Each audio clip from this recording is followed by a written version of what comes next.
Good morning, everyone. We'll start in a minute. People are still joining.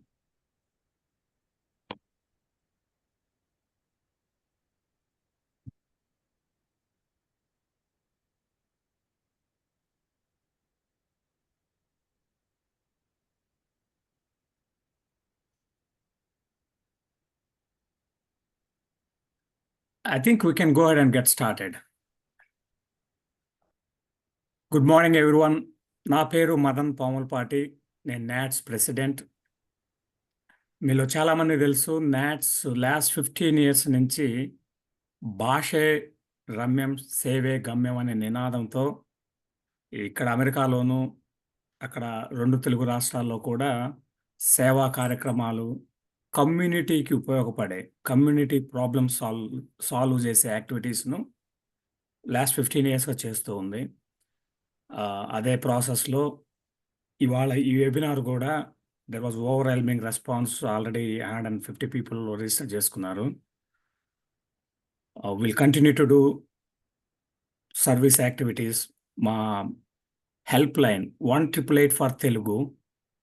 If anybody has any problem, any help is needed, just call that number or email to helpline@natsworld.org.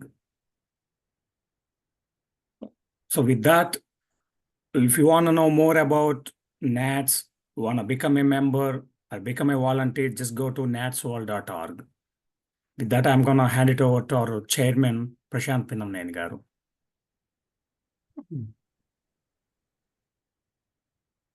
Yeah, good morning, good afternoon, and good evening, everyone. Please apologize.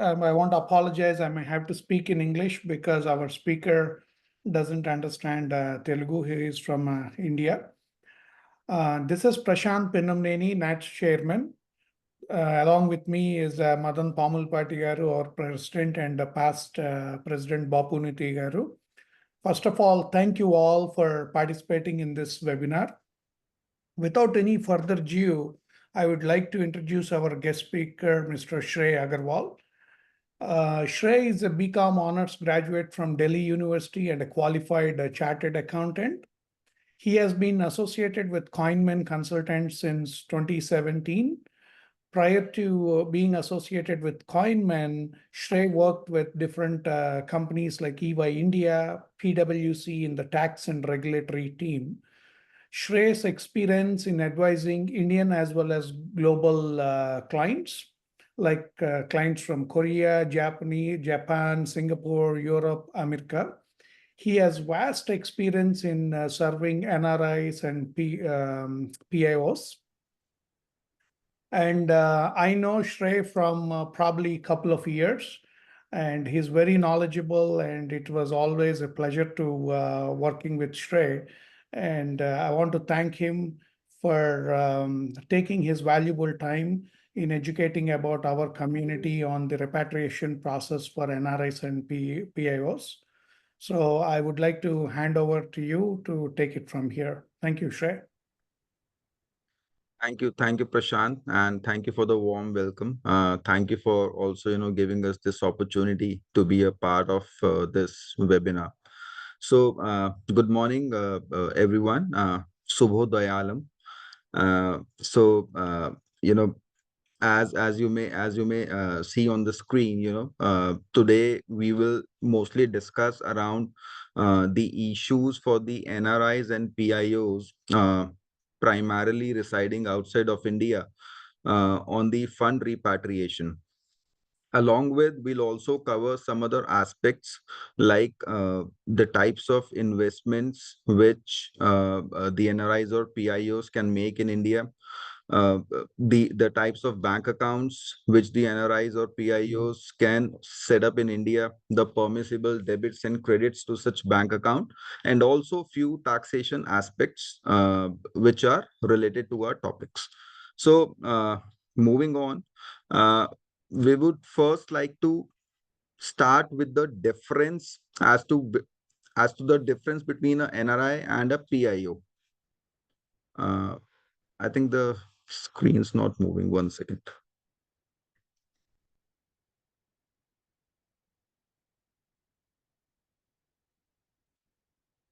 Okay. So NRIs, PIOs, generally this term is used interchangeably, though there's a prominent difference between the two. So NRIs, non-resident Indians, are people who still hold an Indian passport, who are still citizens of India, but they are residing outside of India. While persons of Indian origin are people who are not holding an Indian passport, who are not Indian citizens, they are overseas citizens and they may be residing anywhere. They can reside outside of India, they can reside within India. So, PIO is a person who at any time held an Indian passport but currently does not hold an Indian passport, or who was born outside of India and his parents or grandparents were a citizen of India, and not just India, undivided India. And thirdly, a person who is a spouse of an Indian citizen, or the two persons we have discussed. So this is the difference between a NRI and a PIO. Any So, questions? Shay, yeah, one question. So, a lot of our participants here, some of them may be a US citizen, some of them may be a green card holder, some of them may be here working on their H-1B visa, some might have come as an F1. If you exclude the US citizen, the green card and H-1B visa holders, F1, all of them carry Indian passport. Right, So right. what's the right way to refer them? Is it See, NRI or PIO? yeah, exactly. So they are NRI, they are non-resident Indians since they are holding an Indian passport, but non-residents of India and residents of countries outside of India. So that's the definition they will fall in. Good. Thank you. Moving on. So the types of bank accounts, I think most people here would be aware of primarily the two categories, which is non-resident ordinary, or NRO, as we commonly refer to them, or non-resident external, or NRE, as we refer to it. So there's a third category as well, which is foreign currency non-resident account, FCNR. So this is majorly a fixed deposit account and not a savings or a current account like NRO or NRE. NRO or NRE are the most commonly used bank accounts for non-residents in India. So just to give an overview of the difference between the three. So non-resident or rather NRO account is akin to a normal savings bank account which a resident holds in India, and all the activities, so any debit or any credit could fall into that NRO account. So there's no restriction on the NRO account except for the restriction on repatriation of funds outside of India, which we'll discuss once we get to that part. For non-resident external, which is NRE account, this is like an overseas bank account within India and also denominated in INR. NRE account is like a repatriable account. Any money lying into NRE is freely repatriable regardless of any quantum or volume or time. Shrey, However, yeah, sorry to interrupt you. You yeah, used the word repatriation a couple of times. Before right. we go further on it, can you please take a minute to explain what does repatriation mean? So repatriation means taking funds outside of India. So like, for the non-residents who may have certain incomes in India, that income could be a passive income, that income could be an active income, and which is lying into a bank account in India of that non-resident. Repatriation means taking those funds outside of India. Now that being a transfer between two different accounts of the same person is termed as repatriation. Thank you for clarifying. Right. So NRE account as I mentioned, it is INR denominated. Any money lying in the NRE account is freely repatriable, irrespective of the quantum, time, and the nature of the deposits which are there in the NRE account. However, it has certain restrictions on taking money into NRE account. So since NRE account is like a bank account which is outside of India, there are few restrictions which are placed as per the regulatory laws in India, which incomes cannot directly fall into the NRE account, and they first have to fall into the NRO account, from wherein they can be passed on to the NRE account, subject to those limits which are applicable to the NRO account. FCNR, as I mentioned in my earlier part, it's a term deposit. It's not necessarily a saving or a current bank account. It is a term deposit. The benefit of FCNR is it is foreign currency denominated. So you definitely do not lose out on rupee depreciation whenever you deposit funds in a FCNR bank, in a FCNR term deposit. Plus the interest that accrues on the FCNR plus the NRE is exempt from tax in India, whereas on the NRO account, it is taxable in India. So can you talk a minute about the FCNR term deposit? Like what is the average interest rate going on right now if we were to invest in the FCNR? So FCNR term deposit rate is generally lower than the applicable rate for residents on a fixed deposit. So currently for residents, the fixed deposit rate ranges between 7 to 8%, while in a FCNR, the rate is generally 3 to 4%. However, given the rupee depreciation, so the interest rate coupled with that uh, uh, with that depreciation in the rupee leads to a more effective interest rate than what it would have been on an INR deposit, because rupee, as we all know, has been depreciating 2 to 3% each year against dollars. So like in the past, I would say 10 years, it has depreciated to more than 30%. And if we see for the past 20 years, it has depreciated to more than 40%. So the average each year comes to approximately 2 to 3%. So with that appreciation, with that depreciation not being applicable to the FCNR account, so the effective return is higher. Plus the FCNR account cannot be for more than 5 years, and it has to be minimum 1 year. So if someone does it for 5 years, the effective return would definitely be higher than an INR deposit because of the depreciation. Hello. Quick question there. Yeah. Good. How are you, Dinesh? Yeah, please go ahead. Yeah, so the question is like, What you know, about people you? who already have the SB account in India, right, over a period of time, and then they migrate to US. So what are pros and cons of not converting, or like, you know, not making any decision of, so I assume it's not converted to NRO by default by banks, right? So Correct. if Correct. that savings is like just sitting there, like there's no income, Right. there's nothing. So Right. what are pros and cons of that? Is there any liability from a, you know, not converting that account? See, explicitly, there is no liability under the FEMA laws, under the regulatory laws.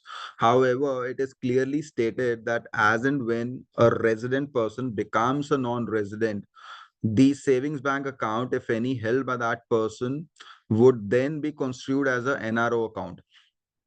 Now, the corollary that follows is, by default, that account should be treated as NRO account. However, practically, what we have seen, the banks do not convert that to a NRO account unless you intimate your banker that you have turned a non-resident and the account needs to be converted to a NRO account. Explicitly, no penalty, nothing is provided in the law. However, that's a non-compliance. And if a person is caught on the wrong foot, possible RBI may take an action, and then that person may have to go into compounding. However, given the fact that a person has already become a non-resident, so the enforceability of those provisions become little haywire. However, it is always advisable, the moment you become a non-resident, better to intimate your bank about this change in the status, and get your account converted from savings to non-resident, to NRO account. If not done as yet, it's never too late. Intimate your bank and get it done, get it converted from savings to NRO. Thank you, Shay. Shay, we would like you to continue with your PowerPoint. Maybe we'll have the Q&A session at the end. Sure. So the most important part for the NRO NRE account is about the permissible credits that can be taken in a NRE account. I think for NRO, any income which the non-resident earns in India can be taken in NRO, and then we have a limitation on the repatriability from the NRO account. The important part is the permissible credits into NRE account. So what can directly be taken into NRE account? So first, the foreign remittance from overseas can be taken in the NRE account. So where a person, say Mr. X, he wants to transfer some funds from his overseas bank accounts to his Indian bank account and to his NRE bank account in India. So that amount can definitely be taken in the NRE bank account. Second, proceeds from investments which have been done on a repatriable basis. So investments done on repatriable basis means the investments which have been either done from overseas funds through direct remittance or from the NRE accounts, and the money has been invested in India. So investments done on repatriation basis we'll also discuss in the later part of our discussion, but it broadly means, so investments in India by non-residents can either be done on a repatriation or a non-repatriation basis. Both methodologies, both systems are available to the non-residents. So where the investment is done on a repatriation basis, proceeds from the sale of those investments could directly be taken into the NRE bank account. And likewise, any incomes which are related to those investments which have been done on a repatriable basis, say for example, dividend, interest, so those also could be taken directly in the NRE bank account. Likewise, for the immovable properties which have again been purchased through a direct remittance from overseas or through NRE account, can again be taken in the NRE account, the proceeds which are resulting from the sale of those properties. Then you can obviously transfer money from your NRO bank account to NRE bank account, subject to the limit on repatriation. Moving on, so coming to the limitation, coming to the constraint on the repatriation from the NRO bank account. So in a financial year, and financial year in India runs from 1st of April to the 31st March of the next year. So that period of 12 months is called a financial year in India. Within a financial year, for an individual, the limit is USD 1 million. From the NRO bank accounts, and NRE bank accounts, there is no limit.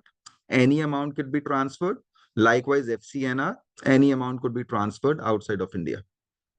In the case of NRO, in case someone wants to transfer more than $1 million, then special permission and rather a prior permission from RBI is required. Any questions so far, or should we move ahead? So, Shay, do you think, is it a right statement to say that if we are sending money from here to India, send it to an NRE account so that the repatriation will be easier and it will not have any limitation of 1 million? Yes, correct. And you can definitely transfer to the NRE bank account.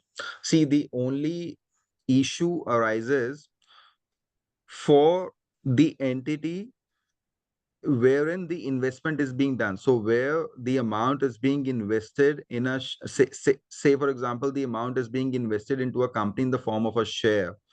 So the concern is for that company which is taking the funds from a NRE or NRO. So where the money is taken from NRE bank account, which is repatriable.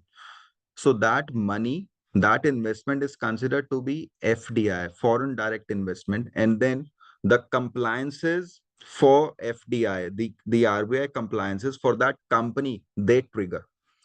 While where the money flows from the NRO bank account, which is on a non-repatriable basis. So that is not considered FDI, that is considered as a domestic investment. So those compliances do not trigger for the company. So the concern is from the company's end, not from the individuals. And then that is something that needs to be factored herein. That's a very good thing you brought up. So let's say that I'm buying an apartment or I'm investing in a company. What we need to check is that is it okay to send the money from an NRE? That is a mandatory Right. question what we need to ask before Right. transferring the money from our NRE Right. account. To Correct. those. Correct. Yeah, thank you. That's Absolutely. very, very I'm s- good solution. I'm I think sorry, someone I has a joined question. late. Yeah. So I We'll, just we'll have a have quick the question. questions at the end, please. I just, we will give you time at the end to ask all of your questions. You can also use the chat options. Go ahead, please. Okay. Sure. Okay. So permissible investment avenues for NRIs, PIOs. So as per the extant regulatory provisions, there is no bar on the NRIs or PIOs from investing into any investment in India, except for agricultural land, plantation properties, or farmhouses, for which a prior permission from RBI is required. Apart from this, NRIs and PIOs are free to invest anywhere in India. It can be in unlisted shares, it can be in listed shares, it can be in debt instruments, it can be in government bonds, it can be into real estate. So all the investment avenues are available to NRIs and PIOs. Then, wherein those investments are sold. So as we discussed during our discussion for NRO and NRE bank accounts, wherein the investment is done on a repatriable basis, then the investment, then the sale proceeds of that investment can be directly credited to the NRE bank account or NRO bank account, depending upon the circumstances, depending on the whims and fancies of the person. While investments which are done on non-repatriable basis, that mandatorily has to go into the NRO bank account, and from NRO bank account, an aggregate amount of $1 million is allowed to be repatriated outside in a financial year for an individual. Moving on. So similarly for real estate as well, wherein it was done on a repatriable basis, it can go into NRE bank account, but where it was done on a non-repatriable basis, it has to go into the NRO bank account. And then from NRO, we can transfer up to $1 million US. So these are some curated FAQs which we have. So I'll just go through each of them. So NRIs or PIOs, they are allowed to make investments under the repatriable route. So for listed shares which are listed on the Indian Stock Exchange, repatriable investment is freely allowed, subject to the condition that it should not constitute 10% of that company's capital. While for unlisted shares, the RBI needs to be intimated upfront. So investment for both listed and unlisted can be done on a repatriable basis. Gifting of shares in real estate by NRIs or PIOs, it is allowed. So NRIs, PIOs can also gift between NRIs and PIOs, and they can also gift it to residents in India. And NRIs or PIOs, as we discussed, cannot freely acquire agricultural land, plantation property, or farmhouses. Prior permission from RBI is needed for that. However, they can very well inherit agricultural land, plantation property, or a farmhouse. Shrek, can we stay on this topic for a second? You Yeah. you mentioned that we can get permission from RBI. So what is the timeline to get the permission from RBI if we were to buy agriculture land? And what kind of scrutiny we have to face? What kind of documents? Is it very intensive? Can you speak a little bit on it? As regards the timeline, on a conservative basis, if we see at least 4 to 6 months on a conservative basis. With regards to the documentation, so there is no specific documentation as such. However, the NRI or the PIO needs to explain, needs to justify the need for the NRI or PIO to buy that agricultural land or farmhouse or plantation property. See, the purpose is, this law has been brought in with a purpose, because the government does not want the agricultural land or plantation properties or farmhouse to go into the hands of NRIs, because then that could lead to an exploitation of maybe farmers, and other such things. Now, when someone tries to buy and and rather, buy it under the permission from RBI, so justification needs to be formed. A case has to be built as to why that person needs to buy that agricultural land. So that very clearly needs to be mentioned in the application. So that is something which is required in this case, and which obviously takes a time of 4 to 6 months for the RBI to be convinced that a person needs that agricultural land. Got it. Thank you. Let's say that unknowingly someone already bought the agriculture land without taking the RBI permission. So what can we do to fix that? In that scenario, now, given the fact that, it is the prior permission which is required and not a permission which can be taken later on after that non-compliance has been done. So I think the first step for that person is to alienate that asset, maybe through a gift or maybe through a sale. So the first step is obviously to alienate and to get off the hook. Now, the next step would be to file for a compounding with the RBI. See, it's a very, I would say, tricky thing. But tomorrow again, if the RBI or maybe any of the authorities of the government come to realize that so and so person who was a non-resident, he held an agricultural land in India which was in complete non-compliance of the regulatory laws, so then that could trigger uh, proceedings against that person. To avoid that, it is always better to confess that to the government and also to pay whatever compounding fees which is applicable. So that compounding fees, obviously, it will be a very significant amount, but it is always advisable. It is always better to rather approach the government before the government approaches you. Got it.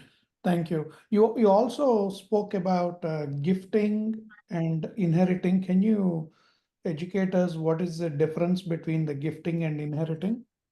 So gifting is between two persons who are alive, and that gift is obviously from natural love and affection. So that inclination to gift to someone obviously flows from a natural love and affection.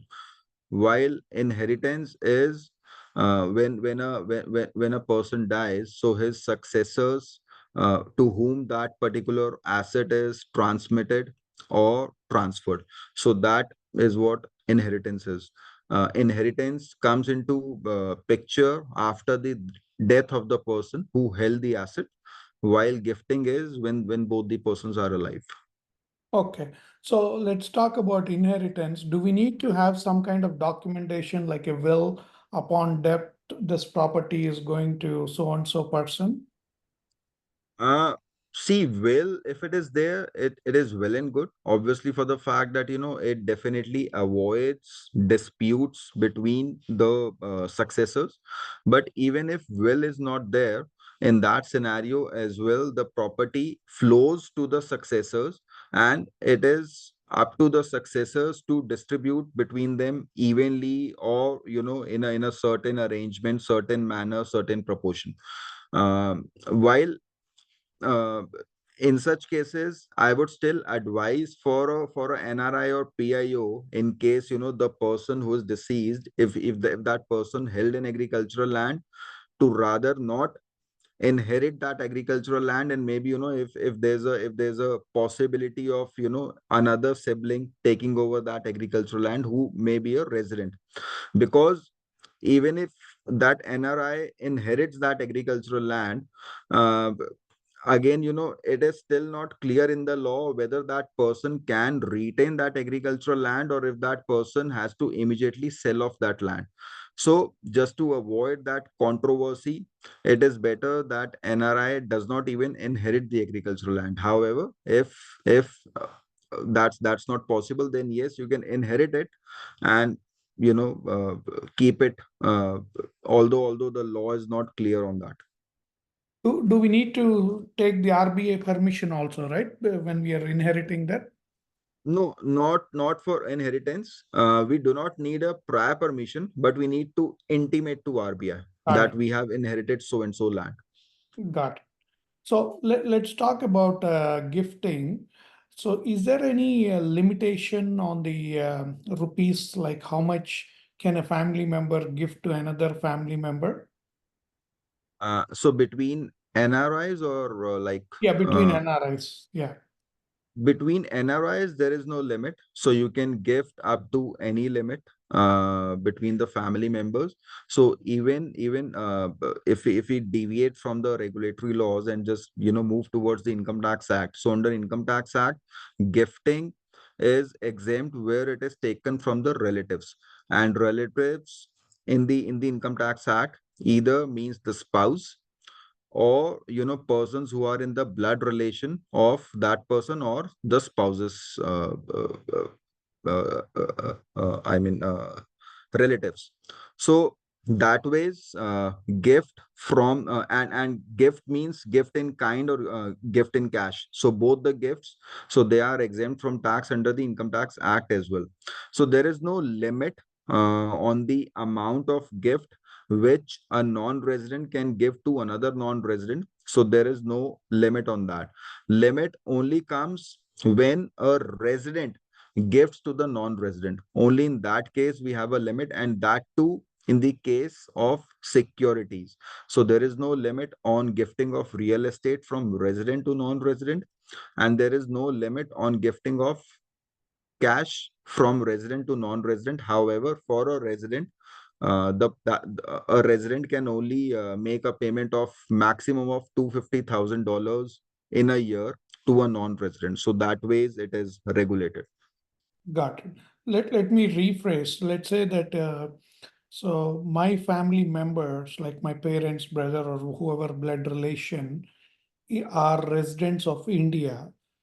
Each one of them can gift me up to $250,000 per calendar year, Yeah, per financial year. per financial year. Okay, got it. Per financial year. And Yeah, that is tax exempt. tax exempt in your hands. Okay, so we need to check again what comes in US, whether we will be taxed in US for receiving the Yeah. gift. So that's I think in US gift tax is there. This is what I've heard from my other clients in the US. got it. Yeah, let's continue with the other questions. Then we have some questions in the chat. We can go through those as well. Right. So NRIs, PIOs, they can very well invest in the Indian stock market and the mutual funds. As we discussed, there is no bar on the NRIs or PIOs to invest in any of the investment avenues in India. So documents that are required to repatriate funds outside of India. So this is something which are required to be submitted to the banker for transfer of the funds from NRO account to the foreign bank account. So these are like standard documentation, standard forms which are required to be submitted. So we have a FEMA declaration and FEMA declaration and a transfer request form. Then we have, then we also need to submit, the documentary proof of the sources of funds and, the proof that, taxes which are applicable in India have been paid on those incomes. Then there's a form A2 and outward remittance form. Then, there's a form under Income Tax Act for Form 15CA and Form 15CB. 15CB is issued by a chartered accountant. And then, possible that, the banker may ask for any further documents, but generally this is primarily the exhaustive list of documents which any bank would ask. I think, question number 6 is something, which all the non-residents have a confusion. So on repatriation, there is no tax because it is a transfer between two different accounts of the same individual. So there is no tax on this, and tax only arises when the income is earned or income is accrued or income is received in India, which happens prior to this repatriation. So repatriation per se does not have any taxability. It is only the earning of incomes which have a taxability event. Moving on, NRIs, PIOs, whosoever are undertaking financial transactions in India, they are mandated to obtain PAN in India. So process for taking the PAN is little complex for PIOs. It is easier for NRIs who may be holding an Aadhaar, but if the NRI is not holding an Aadhaar, then they have to do a physical application, like they have to prepare form and along with that attach the supporting documents and file that with the with a particular wing of the income tax department, and likewise for PIO. So it's a little complex process, and it generally takes a week or 10 days for the PAN to be obtained. Then whether NRIs or PIOs are required to pay taxes and file income tax returns. So if the NRIs or PIOs are earning any incomes in India, so taxes might as well be applicable. And where the taxes are applicable, it is mandatory to file the income tax return. What is the financial year? So as we discussed, financial year starts from April 1st and ends on the March 31st of the next year. Due date to file the income tax return for a normal individual is July 31st. However, where some audit of the accounts is being undertaken for an individual, the due date moves to October 31st. And might as well, we may have some audience who may be having some companies in India. So for companies as well, the due date to file the return is October 31st, next following the end of the financial year. Now, Best what if, practices. Shrek, just Yeah. going back on this tax returns, Yeah. what if someone misses like past 2 to 3 years filing the tax returns? Is there a heavy penalties? Or let's say the income is generated is bare minimum, but they want to get things right. Under Income Tax Act, we do have a provision of filing belated returns. So for at least for maximum of 2 years behind. So like currently we are in financial year 24-25. So the due date for 23-24 is July 31st. However, the returns for the previous 2 years, so which is financial year 22-23 and 21-22, they can be filed now. However, there's a small fine that will have to be paid, and that fine will only occur where there is a tax payable. If there is no tax payable, then it's a very minor fee, which is a late fee that has to be paid. Other than that, return can very well be filed. And we generally advise our clients, even if the income is minuscule, it may be very small. It is always advisable to file your income tax return as a non-resident in India, because that ways you create a history for yourself. And tomorrow, if we have an income tax audit, we have an income tax scrutiny, so that definitely serves as a good base to justify to the income tax authorities.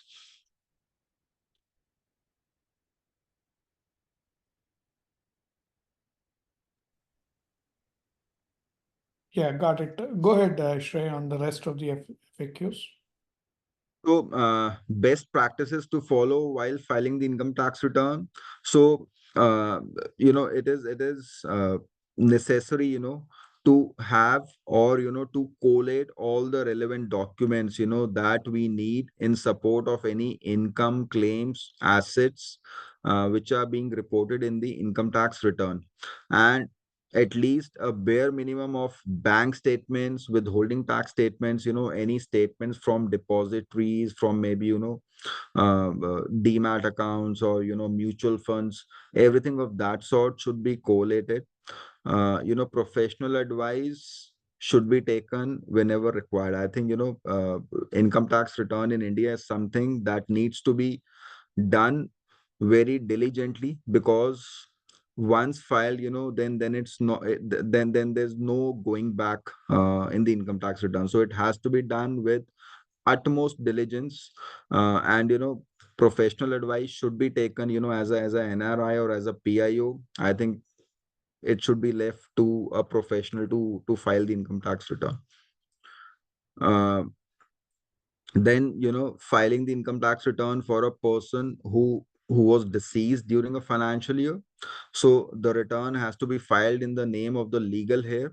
So that legal heir definitely needs to provide a certificate that that person was a legal heir, which is submitted to the income tax department.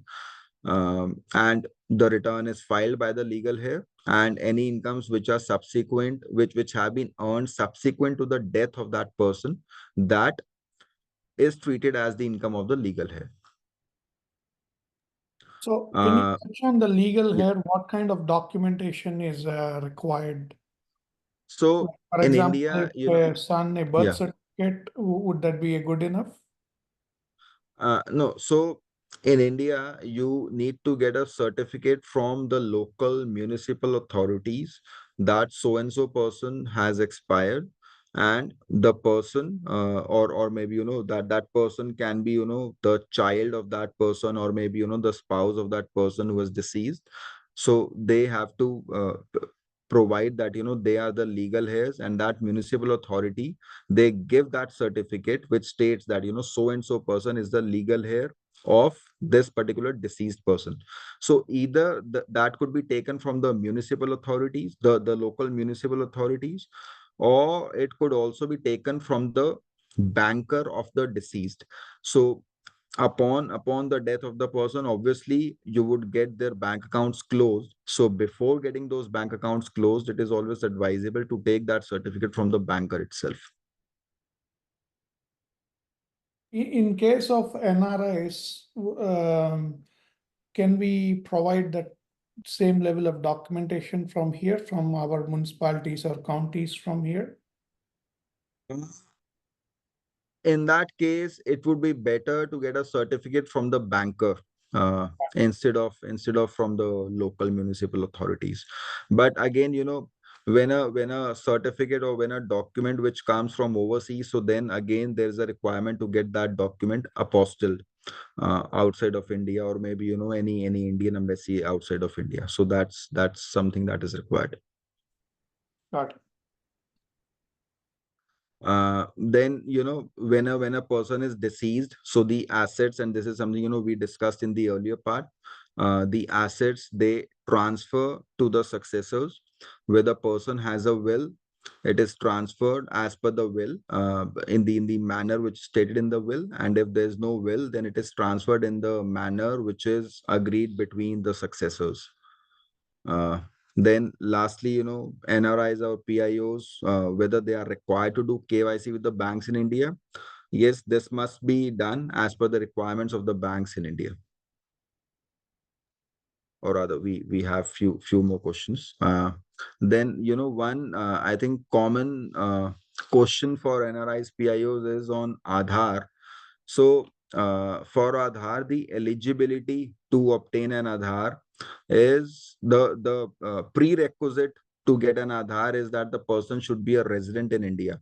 So, for a NRI and for a PIO who's residing outside of India, there is no requirement to obtain Aadhaar. It is not at all required, and in fact, the person is not at all eligible to obtain the Aadhaar.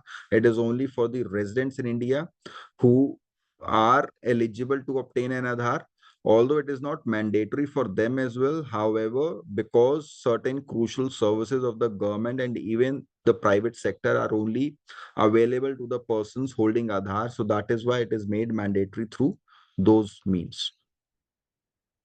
Then, whether NRIs, PIOs can obtain refund of the income tax deposited with the Indian government. Yes, the claim has to be filed in the income tax return. Generally, it comes within a month of the filing of return. However, there are cases wherein it doesn't come. In that case, follow-ups have to be done with the income tax officer to get the refund.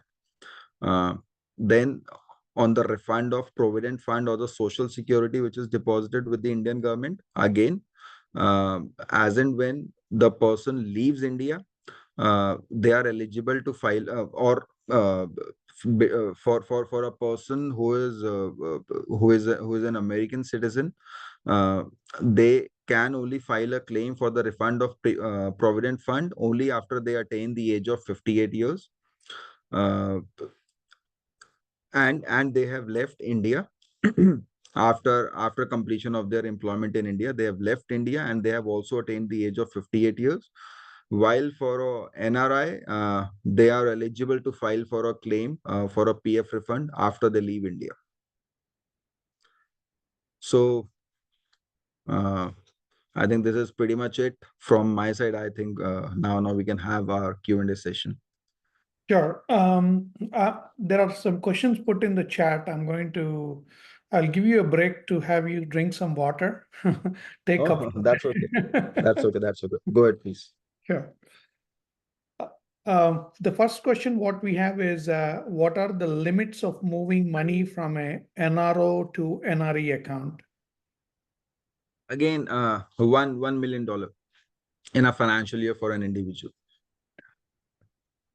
Okay, so maybe this question is, I think they're talking about intra-transfer. I'm not sure if they're talking from NRO to NRE. NRO to NRE, it is $1 million US. So okay, NRE is like an account outside of India. NRO is an account within India. So anything moving out of India from NRO account, $1 million. Okay, but anything above we can still do, but we need RBI permission, right? Yeah, correct, okay. correct. Okay. Prior permission. Prior permission. Okay. The second question is, can grandparents in India send monetary gift to their grandkids in USA? If yes, any limits from RBI? So again, assuming grandparents to be residents in India, the limit for them is $250,000 per financial year per individual. So if we have two grandparents, so they can in aggregate remit $500,000 in a financial year. And if we have one, the limit is $250,000 a year.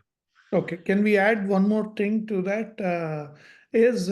According to Indian laws, whatever they're gifting is not subject to tax, right? Right. If it is from a relative, so that is not subject to tax. Grandparents fall under the definition of relatives. Okay. Next, how does the next question is, how does the recent capital gains tax change affect real estate sale transactions? Oh, wow. People in US are so much updated. So yeah, very, very recently we had this budget wherein, the tax rate on long-term transactions has been reduced from 20 to 12.5%. But the benefit of indexation has been taken away, although this benefit of indexation is only available to residents. So I would say, for a non-resident, effectively what has happened is the tax rate has reduced from 20% to 12.5%. So that is what effectively has been done. So I think it's a beneficial thing that has happened for non-residents, because they do not even get the benefit of indexation. They do not used to get the benefit of indexation earlier. So it's a beneficial point. It's a beneficial thing for non-residents. Got it. You mentioned about long term. Can you tell us what is long term means? So long term means any asset which has been held for more than 24 months. So where a real estate, and generally in real estate, you generally hold it for at least 24 months to at least, get some return on it. So assuming the query is with regards to that long-term asset only. So the rate has reduced from 20% to 12.5%. Okay. The next question is, are there any methods to reduce the capital gains taxes? Specifically, they're asking, are there any bonds in India? If you hold them for a long-term investment, are there any capital gains tax reduction strategies? So capital gain, we do have certain modes or certain investments wherein if you invest, so your capital gains are exempted. So for example, I sell a residential house. Now if I put my, or rather I invest my proceeds into another residential house, then to the extent to the extent of the price of that new residential house, my capital gains on the previous house is exempted. So I don't need to pay any taxes, but the limitation is with regards to the time. So wherein the property has been sold, so within a period of 2 years after that date, or 3 years after that date, I need to purchase or construct the house respectively. So the time limit to purchase is 2 years, the time limit to construct is 3 years. So if I do not do that, so then, in the year in which I had a capital gains, and when I'm filing the return, so I need to have that amount deposited with the government, and as and when I use it for purchasing another house, I can then withdraw it. Is it completion of the house construction, that is 3 years? Or is it the start of the construction? So there is no due date on the start. So start can even be 5 years prior to the date of the sale which has happened. For the completion, yes, it should ideally be completed within 3 years, because tomorrow, Okay. if an income tax audit or an income tax scrutiny happens, so they will ask you for a proof of completion. And if it is not within that window of 3 years, so possible that they may counter your claim of exemption. So it is Right. always advisable to get your house completed within 3 years. However, even if it is not completed, we still have some ground, we have some precedents wherein the courts have say laid that, even if it is not completed within 3 years, still that benefit of exemption is available. Thank you. So the next question is how to bring back money from India to US. Repatriation, we either have to transfer from NRO or we have to transfer from NRI account. NRI, we do not have any limit. NRO, we have a limit of $1 million. Got it. What are the tax implications in either country when transferring from NRO to NRO? NRO to NRO. So like between the same, accounts of the same person. I don't know. If Whoever has asked that question, can you clarify if both the accounts belong to the same person or different person, or is it a different bank? I think Madhu Cherkuri garu asked that. Yes, this is Madhu Cherkuri. Yeah. So basically, my intention of that question is that, so if we have the funds in NRO and if we are transferring to NRE, so like I think you already answered that is $1 million, I believe. Yeah. So I mean, an extension to that question actually. So okay, go ahead and then I'll come back to that. So yeah, I think I posted the question there, so we'll continue there. If not, then I'll come back later. Thank you. Okay, thank you. Once an SB account changes to NRO, can we still continue contributing money to an existing PPF account? Yeah. You Okay. you can. So you can continue to invest in a PPF account, but then that PPF account also has to be converted to a non-resident PPF account. Got it. So the next question is, if I moved some dollars to India 10 years ago to an NRO account, what proof do I need to show to bring back to US, possibly without tax? What is the process? Do I need to show US bank statement from 10 plus years ago showing the transfer occurred from here to the NRO account in India? So when you transfer from your NRO to your bank account overseas, so again, as I mentioned before, so no tax is there.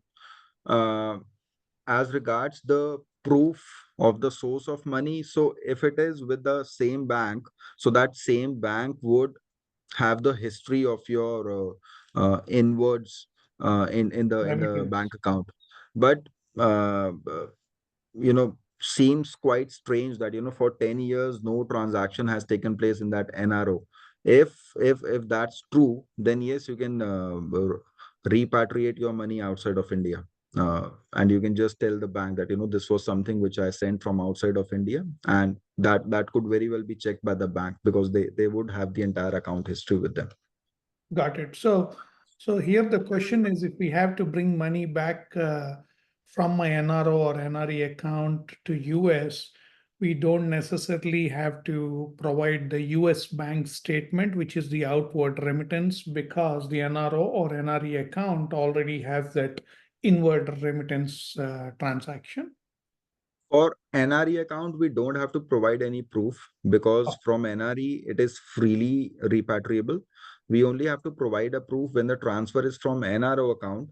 So see, this is again very subjective, and possible that the banker may ask them to provide their US bank statements as well to check whether money was actually transferred or not. So this is very subjective.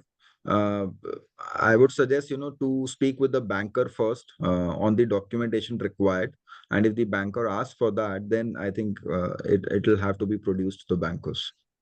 Got it. So the next question is, if I transfer up to $1 million into my NRO account, I can transfer back to my US account. Yeah, correct. So again, that Correct. is per financial year, Per right? financial year. Correct. Without taking additional RBI permission. Yes, Yeah, also for on an the same additional. question, Yeah. if the money in the NRO account is not from a US bank, if it was from from Indian bank into my NRO account, then can I bring that back or no? Yeah, you can absolutely bring that back. You only have to provide to your bankers the source of that fund, and whether the proper taxes which are applicable in India have been deposited or not. So that is only required to be submitted to your banker. You can very well remit the money up to $1 million from your NRO bank account. And but does that have US tax implications? I mean, if I've paid the Indian taxes. See, if you have paid taxes in India, I'm assuming if you are a US tax resident, so you will be filing a return wherein you will be offering your global incomes to tax in the US. And if you're doing so, whatever taxes you have already paid in India, you're eligible for a foreign tax credit of those taxes in the US. Okay. So Thank you. That ahead. would have already happened, I assume. Right. Thank you. Okay. Thank you. So the next question is how much money parents can give to US residents? I think we answered that, $250,000 per Yeah, if financial the parents are residents, then yes, two residents. $250,000 per individual per financial year. What are the tax implications on the funds being repatriated in either country? So on repatriation, we do not have any tax in India. In US, I'm assuming again we do not have any implications because that income would already have been offered to tax in the US as well. Unless that income pertains to the same year, which means it will be offered to tax in the return of income for that year. Got it. So the next question is, if an NRI bought agriculture land without taking RBI permission, I think we asked this. Yeah. As NRI is unaware of the law, what needs to be done to get permission later? I think firstly, that land should be alienated. It should be given to some resident, sold or maybe gifted, if possible to any relative in India. At least firstly, that should be done. And then, this should be compounded by way of an application to RBI. I think prior permission in this case, I'm not too sure the RBI will give if any such non-compliance has happened.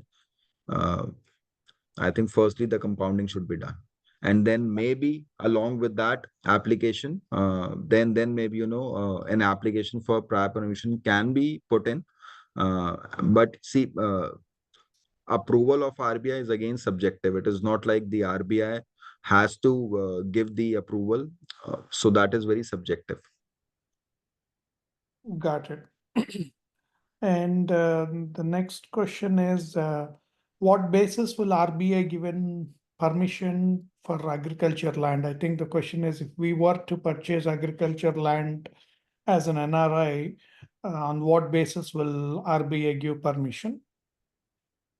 So proper justification to buy the agricultural land has to be furnished to RBI, and that has to be given in the form of a proper explanation through a proper maybe I would say a complete document as to why the non-resident wants to buy an agricultural land. And if there's some project which the non-resident wants to do on that agricultural lands, the details of that project should also be presented in that application. Got it. So the next question is, what if I have an agriculture land from childhood, which was received as a gift, and then I became an NRI? Is this offensive? I mean, like, the question is this illegal? That's what the question is. Yes, correct. This is again a non-compliance because that's as soon as the person has become a non-resident, it should have been transferred. Yes, it's a non-compliance, and I think compounding will be required in this case. What should we do selling the inherited agriculture lands properties? I think you answered a couple of times. The first thing is alienate the property to some other member or party, right?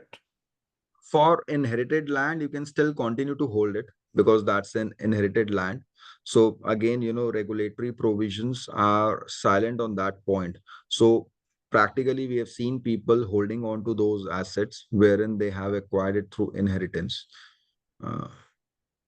Ideally, it should not be held because the law is clear that non-residents cannot have agricultural land.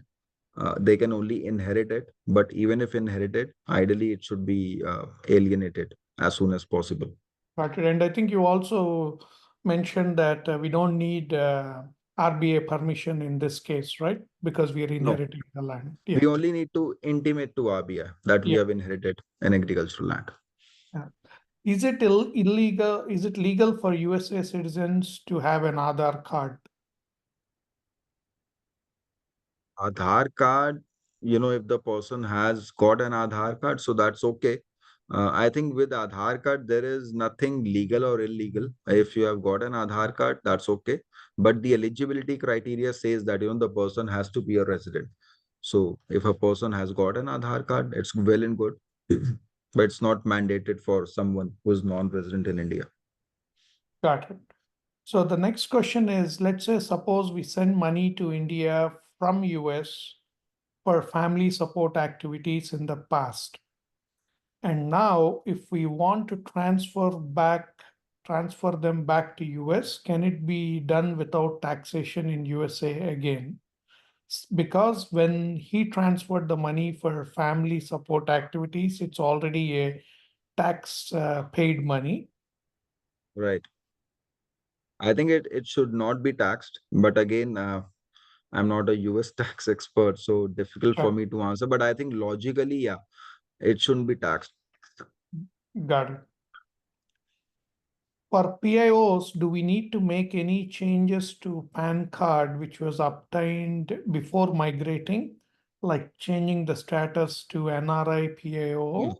Yeah. See, anytime you have any change in the particular, say for example, you obtained a PAN card with a certain address. Now, obviously, your address has changed, so all that has to be intimated to the income tax department, and the PAN card will also have to be renewed. The PAN number will remain same.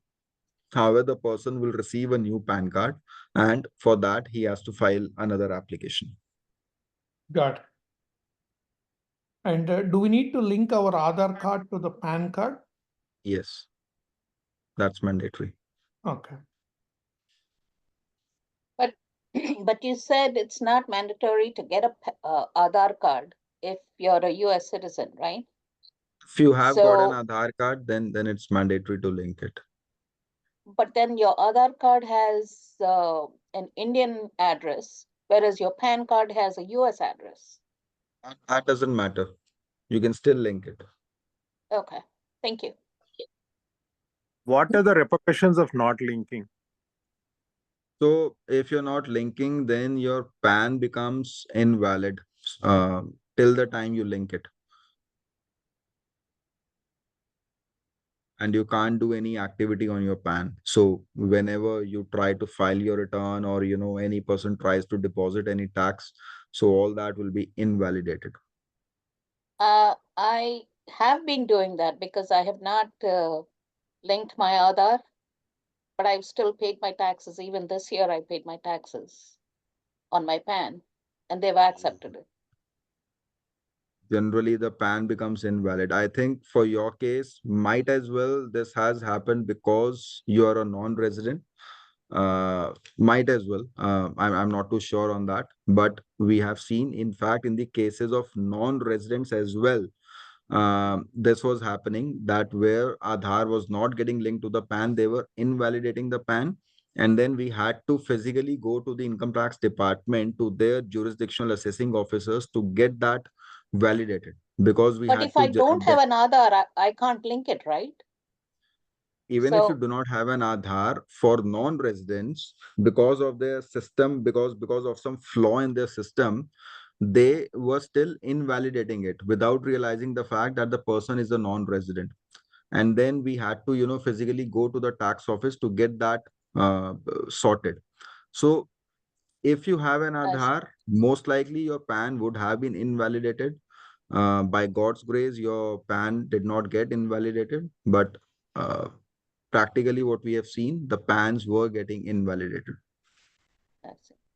What I think on the other side, Shrey, is like most of the NRIs have the problem is if they link it, I think most of the scams are happening, it's a hi-fi scams if the link happens, because they don't track on a daily basis or they're not on the top of it, right?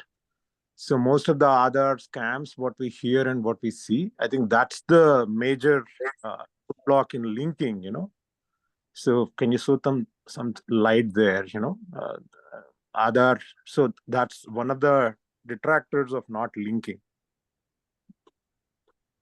Uh, honestly, I haven't heard of any such scam. It's a government's directive to link your Aadhaar to the PAN. So I think that has to be done. And I don't think, at any point in time, any security or any such thing has been compromised. At least I haven't heard of any such case. Maybe I am missing something, but I honestly haven't heard of any frauds happening through that linking of Aadhaar with PAN. But then, can you explain? So, if if they invalidate your PAN, and you're saying you have to go to the office physically and let them know that you don't have an Aadhaar card. So what do they do then? Then do they put a flag on the system, or do they give you an Aadhaar card? No. Because then They it'll just happen again next year. no. If that happens, then again the same process has to be done. But for all such cases, they definitely flag it in their system, Mm, and they remove that invalidation from the PAN. I see. Sorry, just to answer this question, because I have done something on my PAN card. In the IT portal, you have access to IT portal if you are filing tax returns. Maybe your tax consultant can give you your user ID and password. So you log into the IT portal and then go to your PAN card and then edit your status and make it non-resident. By changing Correct. your PAN card residence status to non-resident, they are not expecting you to link the Aadhaar card because you may not have an Aadhaar card. Okay. And second thing is Aadhaar card was not eligible. NRIs are not eligible for Aadhaar card before COVID. And after COVID, the regulations changed, and UDAI, the agency in India, the department in India, they changed their policy and they made Aadhaar card NRIs eligible for Aadhaar card. And now I don't know about other states, but in Andhra Pradesh, recently in December 2023, the revenue department changed their software and they didn't tell anyone. That is the biggest surprise. So they changed their software in December 2023, and I was in India in February 2024 trying to buy a residential plot, and I cannot buy it because now entering Aadhaar card number they made it mandatory. So because I already paid advance to that landlord, I have to register it on my dad's name, and I came back. So now, if you want to buy any property in Andhra Pradesh, I don't know about Telangana, but in Andhra Pradesh, they made the software changes. You can't buy without having Aadhaar card number. Okay. I think we would like to move on from this topic because there are so many other questions, if it's okay for all of you. So the next question is, which forms are to be used if we need to do an intimation to RBI about agriculture lands? Can we do it individually or through like any consultants like you? Yeah, it can be done through consultants. So there is no specific form as such. It has to be an application in a normal A4 paper with all the particulars. So there's no prescribed form as such, and it can very well be done through consultants. Got it. And let's say someone is gifting from India, do they need to show the proof of their income before they do the gifting process? No. So when someone is gifting from India, so I'm assuming they would be filing their income tax returns in India, and the banker would only ask for a copy of their past income tax returns. So Got it. nothing specific No, to be they proved. don't show income tax, right? Agriculture income is not required to file an income tax, right? Can they show it as an agriculture income? No. So can you please clarify? So when So the when resident who's parents are Indian residents and they are right, gifted to NRIs, and right. do they need to show proof of income to that funds? Can they show it as they got the income from agriculture? So the parents haven't filed the income tax return in the prior years. Yeah, they are not filing because agriculture it's not required, right? Okay. So yeah, they'll have to then provide that proof to the bankers that this was an agricultural income. But agricultural income, is it coming to the bank account or is it like lying in cash? Not in the bank. Sometimes it comes to the bank, but sometimes they're taking it as a cash. And then they are depositing that cash into the bank account. No. So how will they gift to the non-resident? Is it like a cash gift or through bank Yeah, transfer? through the bank transfer. Can they So deposit as showing it as an agriculture income? I'm afraid if they have cash which is deposited in the bank, I think somewhere they have to file their income tax returns. I think for agricultural income, uh, I think still income tax return would be required. I can check on that, uh, and maybe come back to you with my response. But Okay. I assume for agricultural income as well, which is credited to the bank account either by way of cash deposit or directly, income tax return somewhere would be required to be filed. Basically, thank you. not everybody in India will file the taxes. That is the common question. I think that's what they are asking, Shrey.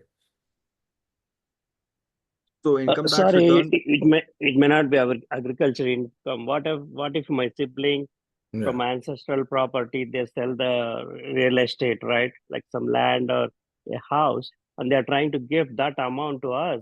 Yes, we are not getting the tax, but they got to show all that amount in their tax, right? Then it will be taxable for them, right? Yes, correct. So whenever you sell any asset, any real estate, any other capital asset, so you'll definitely have to file your income tax returns and pay taxes. And once you do that, so you can easily remit that money outside of India. Okay. Now, next question is, what are the tax implications to convert to US dollars INR amount withdrawn from matured ULIP policies in India? So ULIP policies, if I'm not wrong, they are exempt whenever they mature. So ultimately you can remit that money outside of India. So whatever proceeds have been received from the ULIP policy, so that can very well be repatriated outside of India. I think the maturity of a ULIP is exempt in India. So no taxes have to be paid. But then again, the person should file the return in India. Even if that income is exempt, so the return should present an exempt income has been earned. So from a disclosure perspective, that should be provided in the income tax return. Got it. Do the grandparents have to show where the 250 came, and they may I think have to submit it? someone has a question. Yeah. Please go ahead. You can unmute and talk. You can unmute and talk. You're muted. Hello, can you hear me, sir? Yes. I am a new NRI, rather green card holder. I am a dependent parent. I have submitted my returns in India. Is it still mandatory to submit, file my returns in USA also?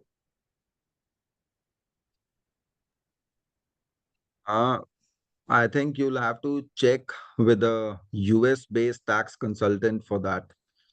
I think if you're a green card holder, in my experience, yes, it is mandatory to file the return in the US, but I think your US tax consultant can guide you on that. That's it. Thank you. So the next question is, in the past, there used to be something like Indians can gift $10,000 to someone in US without any tax consequences on either side. Is that still there, or has any regulation been changed regarding that? Now you can do up to $250,000 of cash gift. But So again, they have to demonstrate the tax returns are solid enough. Yeah. And in fact, for taxation, it has to be from a relative. So if it is not from a relative, then that income would be taxed in India, which that non-resident is receiving overseas, and So then can that you is taxable. clarify the relative part, how, like, can we consider my So- grandfather's brother's son is also my relative? See, relatives under the Income Tax Act, so it is lineal ascendants or descendants for myself and my spouse and my siblings.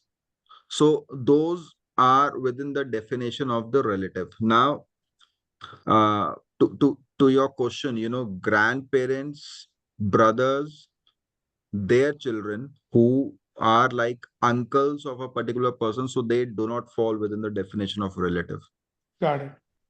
So then if you need some gift, then you'll have to either create a big loop, that person gives to his parents and then they give to your grandparents, and from there it comes to you. So either we do that loop, or either we straight away pay tax on that gift. Got it. Sorry, sir. In addition to that, you just said, yes, it may be a relative. They are sending the gifting to us. They don't have to show in their income tax in India how their 250K came for them. No, Yeah. obviously it should be there. So any person who would have $250,000 would only gift you, and if they have $250,000 in a bank, so I'm assuming they would have filed their income tax returns of that level, which justifies that $250,000 in their bank account. Okay, thank you. Yeah. So the next question is, if I purchased an apartment using the funds earned in US by doing an online money transfer to an NRI NRO account, down the road after 3 to 4 years later, after I sell the property, can I deposit the money into NRI account? So again, if the property was purchased through NRE account, you can deposit the sale proceeds in the NRE account. But if it was purchased from NRO account, then it has to go into NRO account. Sure. And just as a to add on to that, like you can bring back using repatriation methods. Yeah. And Yeah. 1 million without RBA permission if it is an RE, even if it's NRO. 1 million. Yeah. I have a question to the same question on top of that. Let's say I bought an apartment by sending the money to one of my friends or brothers. They bought the house. So if I sell the same house, and what is the best way to get those money back to US? No, but if you send the money to your brother or friend, so then who's the registered owner of that real estate? Okay, assume it's me. If it's you, then I think it will still have to go to the NRO account, because then the money would lose its repatriable character, because that went into an Indian account first, and then from there it went into the purchase of that immobile asset. Okay, thank you. So, sorry, can I ask a question on the repatriation of the money? So please go for ahead. it to be repatriated, it has to, so if I'm sending money from the US, it has to go into my NRE account and then to the NRO account, or how does it become repatriated in an NRO account? So NRO account per se is non-repatriable, but you Right. have a limit of transferring of 1 million US dollars each financial year. So if you transfer to your NRE account from US, and if you want to purchase some asset, then purchase it directly from NRE account instead of transferring it to NRO account and then purchasing from the NRO account, because that way the money would lose its repatriability. The character would change. So, so then my misunderstanding would be that I can convert, sorry, I can send back $1 million from my NRO account to US? Yeah, correct. So Can you explain if that the again? Sorry. Go ahead, please. Yeah. Can you explain that? I mean, I thought you said that I can send up to $1 million from an NRO account into a Right. US account. How does that Correct. happen if it's not repatriated? If it doesn't fall under that? So NRO account is a non-repatriable account. However, you are allowed to repatriate only $1 million per financial year. Either from So the NRE or NRO. NRE, it is freely repatriable. You can transfer any amount from NRE to the US. Okay. Any amount. So there is no limitation on transferring any amount. So that is freely repatriable. NRO, it is non-repatriable, but to the extent of $1 million, you can send money from India to the US. So if the sale proceedings is below 1 million, I can Mhm. still repatriate the amount using the Yeah. NRO account, right? Correct. Okay. Correct. Sounds Thank you. okay. Thank you. Okay, the next thing. We need all the documentation, right? A CA document, banker doc. So there's a list of documents which you showed. That's the catch Yeah, there. correct. So that's for the NRO account. Correct. For NRE, all that is not needed. That's the difference. Yeah, Okay. correct. Thank you. The next question is, how does the TDS refund works when PIO sold the property? So, your claim has to go into your income tax return so that PIO would file a claim for the refund in the income tax return. And whatever refund is due, so that would come to the bank account of the PIO. Got it.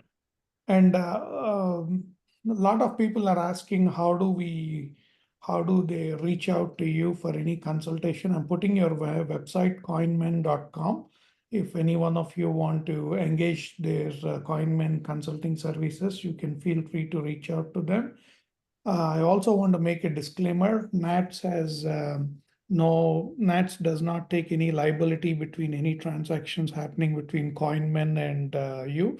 And NATS is not getting paid anything from Coinmen to conducting this webinar as well. We are purely doing this as a service activity. Right.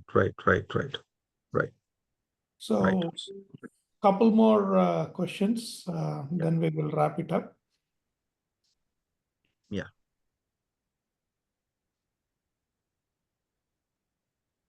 I think most of them are repetitive questions. Kindly share the contact details on the screen, please, so we can take a copy. Sure. You want to pull up your website, Shrey, or? Yeah, I'll do we that. already posted that in the Chat. chat. So you can look at it, and we will also provide you once you have registered, we will reply to your email. Okay. Please register if you have not registered. That's one good way. Coinmen.com. And Is the recording available for the session? I'll just. Friends who are not able to attend are asking the question. sure. Also, will we get the PowerPoint presentation mailed to us? Everything is available on our Facebook page, NATS Facebook page, or YouTube page. I have to check with Shrey if they're okay to share the PowerPoint, but this is recorded and it is present on NATS Facebook and YouTube page. Yeah. And also just share the details. You can get our details there. Yeah. So one request I have is whoever participants, I think the session is very informative, and we would request if you found any value from the session, if you're not a NATS member, kindly register it. It's $50 for life term. And we would be conducting more of these sessions like this. We do need some kind of memberships and some funds so that we can continue to operate with this kind of setup and do it. If the links are put in the chat, I would really appreciate, or even if you can put a word to your friends. It used to be $100. We made it $50 for lifetime. Thank you. Shrey, thank you very, very much. First of all, it's late for you, and you have done a wonderful job in educating our community. You have patiently answered each and every questions. This is very informative, and this helps a lot of us on following some of the best practices, what to do, what not to do, how do we bring back the money from there, what is it we need to purchase, what kind of questions we need to ask if we are let's say buying an apartment. Very good point what you said is, or even a listed company, whether the share we are buying is repatriable or not. What are the limitations of NRO and NRE? And when do we need to intimate if we inherit any agriculture land? What are the gifting consequences of whoever is gifting us that? What are the tax implications of it? You did cover like a lot of topics, and thank you very, very much on behalf of NATS. And before we wind up, I would like our past president, Bapu Nutti, to do the vote of thanks. Thank you, Prashant Garu. Thank you for everyone for joining today's session. So it is, as Prashant Garu said, we are doing a lot of the service activities and all. Definitely, our community help is needed. Bapu Garu, can you stay 1 second? 1 second. Yeah, sure. While he's doing the vote of thanks, do you want to bring your website up on the screen? 1 second, I'll just do that. Yeah.